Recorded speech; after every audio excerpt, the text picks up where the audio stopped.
What's up, everybody? J Soul here. Today I'm here with BBOY Twixx. What up, everybody? How's everybody doing? Hope everybody's well. Just a quick rundown. Twixx, the first time I seen him was probably in a BBOY video, maybe around early 2000s. One of the few guys that was at the athletic and physical elite, just bouncing, blowing it up, and just representing dynamics on that top level. So from BBOY videos to actually competing with you or against you and your crew and all that, much respect. Appreciate it. And recently you moved here to Las Vegas, and I've been seeing you around town. I know you're doing a Magic Mike right now. Right. Pretty sick, man. New existence. Totally. Yeah. New level of stuff. What brings us here today is I seen on your media you were doing the workouts here with these water jugs. Yeah, man. And that's one of the things that I feel like a lot of people can relate to, just being such a chore, a tedious thing that nobody really wants to do, bring it from their door into their household and however they dispense it. But you were just making it look easy, and I feel like that's something that I really wanted to kind of get over as well. So nice, man. Thank you for your time for coming here and showing us some workouts earlier. Appreciate you having me. Yeah. Well, yeah, since throughout the workout you're dropping some gems, man, about your history and your whole background with athletics is very, very interesting, and kind of like what the BTRbreakin mission and what our goal is definitely to kind of get to the level and mindset that you really grew up in. And I just wanted you to touch a little bit on that.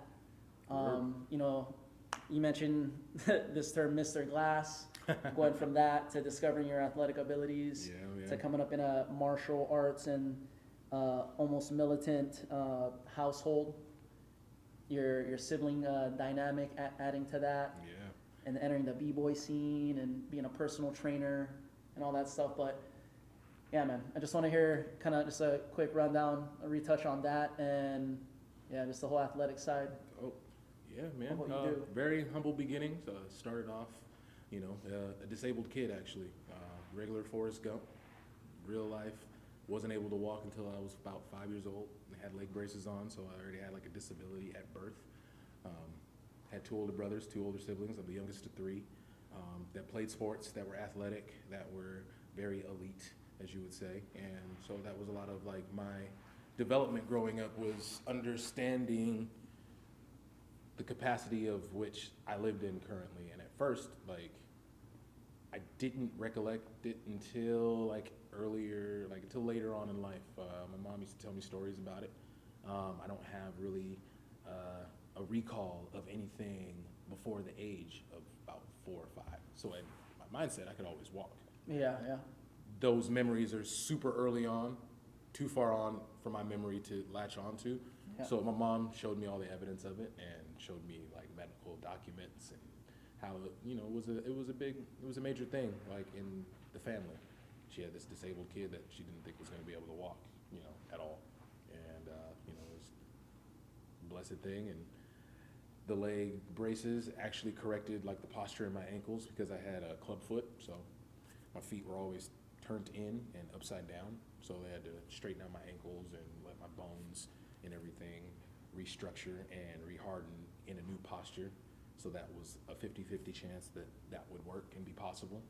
And now you're glad over here, it was, and from that, I've just been making up for lost time. And since like I'm coming from, of course, a bloodline of physically capable like human beings and like elite physically capable human beings, I always wondered, where I got missed and where I missed the boat.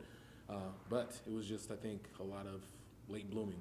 So after that, like the leg braces came off, and as far as back as I can remember, I was just always into activity.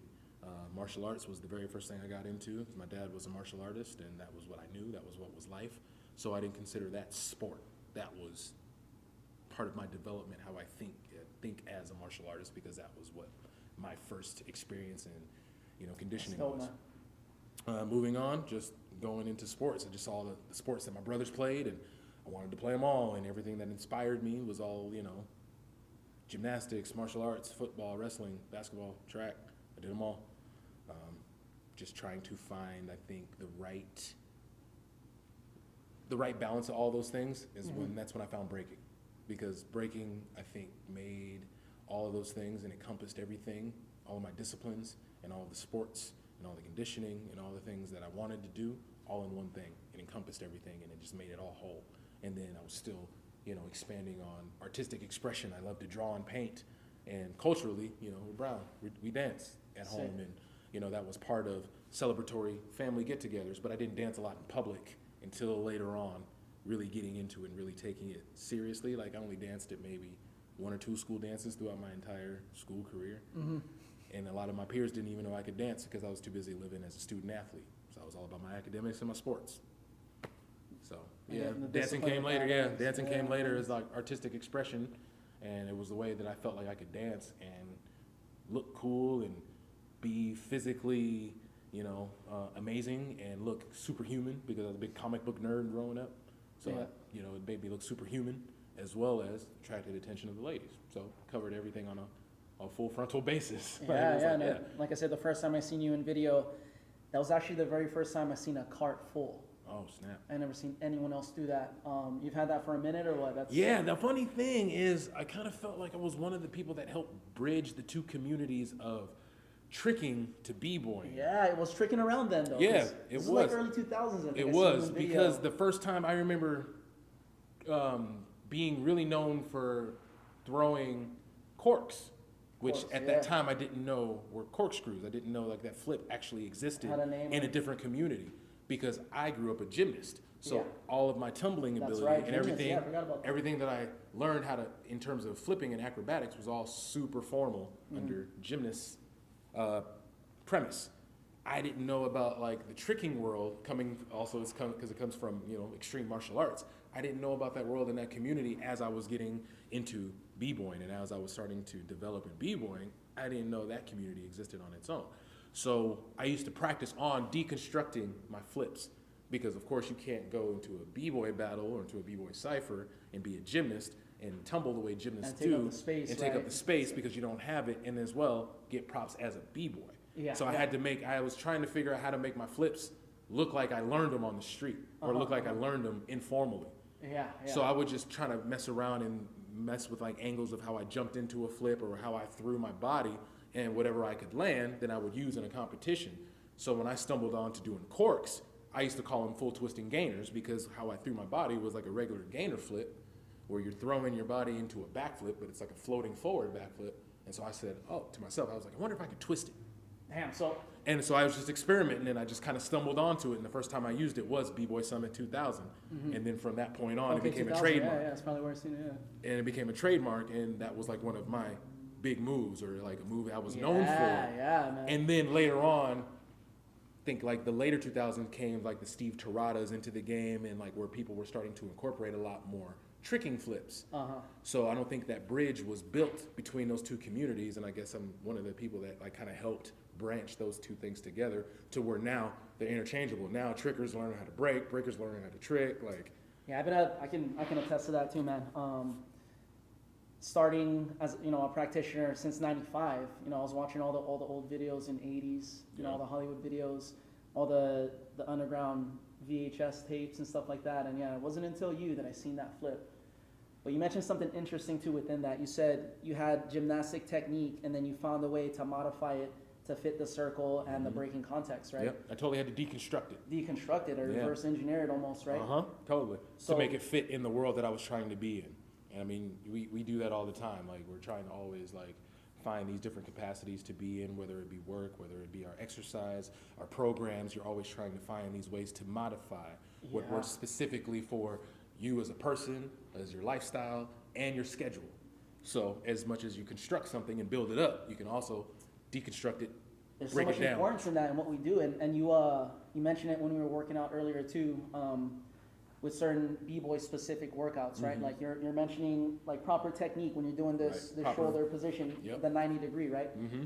But in the capacity and when we add centrifugal force and all that to our movement, Mm-hmm. there's all The these angles like change. odd angles, like 45 degrees Right. and stuff like that. So you were talking specifically, and you know, I know there's like a lot of truth and weight to what you're saying with this because you did study personal training, Yep. Was anatomy, a trainer for about 5 years. biomechanics, Yep. and all that stuff. So yeah, basically how you learn the proper mechanics first, Mm-hmm.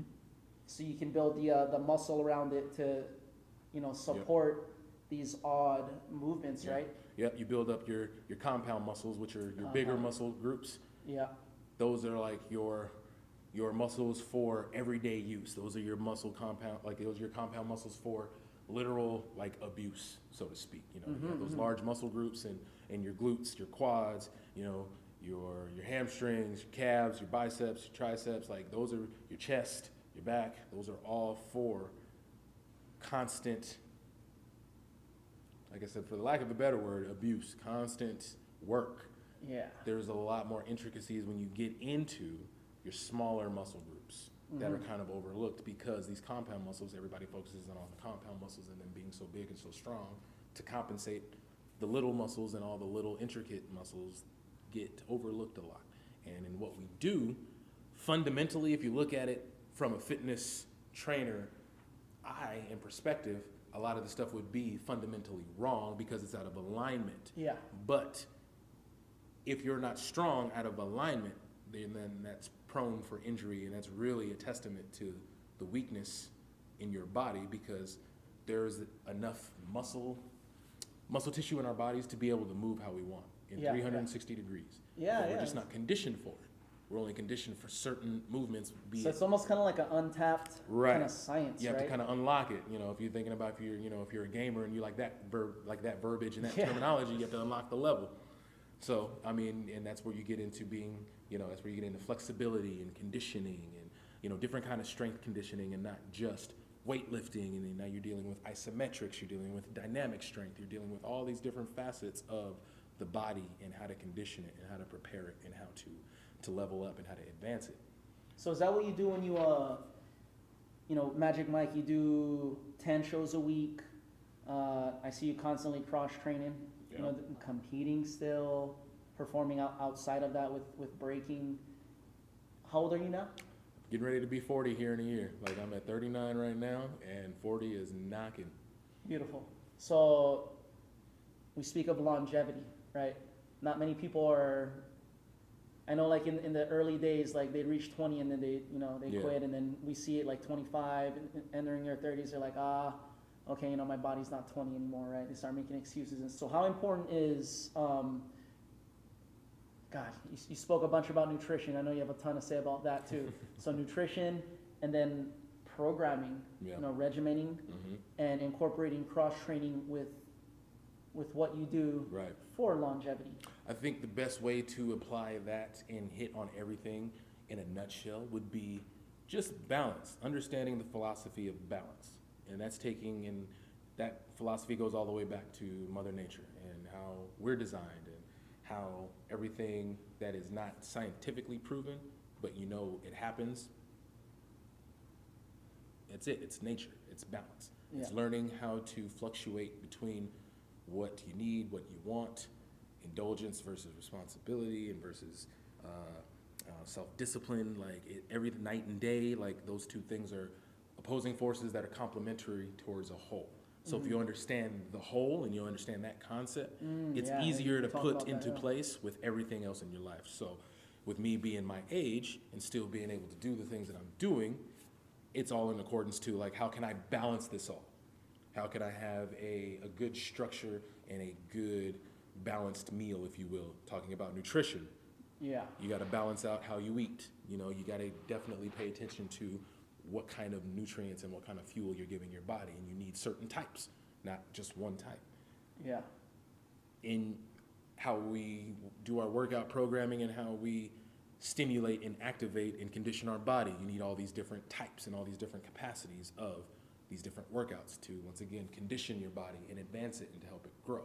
but you still need a good strong root. Like a good tree that stands 100 feet tall, like it still has a strong root, but is able enough and has enough capacity and flexibility to grow to whatever height it needs because it has a good strong root and it gets nutrition that it needs. But there's no construct confining its growth. So there's a perfect harmony and a perfect marriage between the concept of, okay, like expansion and growth and also being rooted in foundation.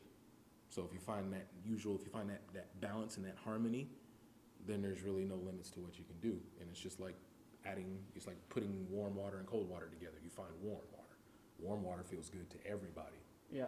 So if you apply that concept, I think, to whatever it is you're trying to do in life, that's the way to maximize it and help it become like an efficient vitality, right? I mean, vitality and longevity. Almost 40, and yeah, you're doing it Still at the top level. It's incredible, man.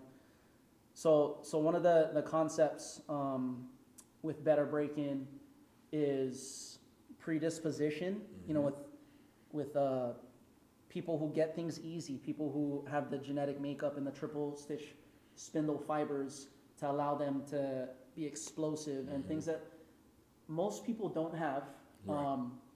It sounds like you fought that, you know, coming up with your upbringing, and you have all this multitude of disciplines and different movement methodologies, right? Yeah. Gymnastics, martial arts, athletics in general. You said you did a little bit of roller skating, which is interesting too. Oh, yeah, man. That's everything I could, you know, to be around different demographics of people and communities. You know, it's all expansion. It's all just to help my mind expand and to think broader, and also to see connection, to see how just as much things are different, things are the same. Like being in the skater community is total parallel to being in the hip hop and the B-boy community. It has its own rules and, you know, code of conduct. Yeah. But a lot of the stuff is fundamentally the same, just as much as there are those subtle differences because it's a different thing. It's like you're skating versus dancing. Style, right? But there's style, there's culture, right? Everything that we apply to fitness and to working out and to dance and balance coordination, it all applies to their community. Balance coordination, because you're dancing on skates, you got to learn your fundamentals. You also got to think of how to take your fundamentals and branch and expand and create new things for other people to try, to give a new generation motivation to try to take what you're doing and advance that and expand that. All, like I said, it's different, but it is the same. And that's also speaking about like balance in its entirety. It's like, oh, that's what those sayings actually mean, when it's like, oh, you know, things change, but they stay the same. Or, you know, there's a place for everything and everything has its place. Yeah. That's total yin and yang energy. When you say one thing and it completes the other thing, but you've said it completely opposite, but it's a full circle. I love like haikus like that. Yeah, no, that's dope, man. It applies to art. It applies to the physical side and the creative side for sure. And that's the balance of the two brains, right? Yes. Right. Incredible, man. Right hemisphere, left hemisphere, and you balance those two, and you are able to control that.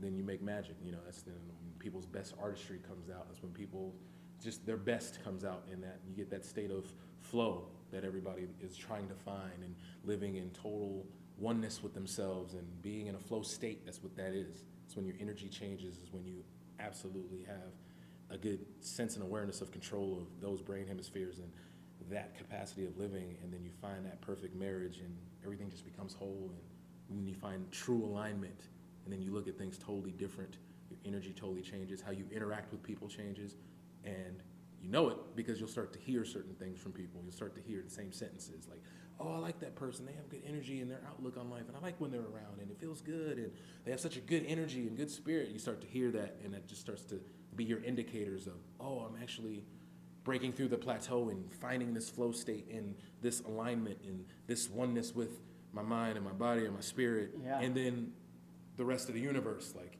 it all makes sense. You know, if you want to break it down scientifically, you can, but it's also a little bit unrooted. They consider it pseudoscience, if you will, because it's a little ambiguous, but because it can't be measured and, you know, statistical, but it can. It's just certain thing on certain platforms. Yeah, it's a little newer. It's a little newer, but it makes sense. Like, it's all, you can measure energy, so that's why I base it on, like, it's scientific because you can measure energy. You can measure energy many different ways. You can measure it in current, you can measure it you know, like through electricity, you can measure water and force and pounds and pressure and energy. You can't see energy, but you feel it. You know, it's there. Just like you can't see air. You know, you're breathing it. You feel it. You feel it, right? right? Everyone You feel can when you don't have it, right? I can't breathe. Where's my coffee? Right. You feel when energy is negative or positive. With the growing platforms, you know, the Olympics, categories with older breakers, how long do you see yourself dancing and being vital in the scene and all that? Man, as long as I can. That was always the goal, I think, when I started. Wait, when did you start? I started in 95. The first time I touched the floor. 95, right there, baby. Class of 95. Hey, man. I was a class of 99. I first got a hint of BBOYing and breaking the first time I seen it in front of me and not on TV or not in a movie.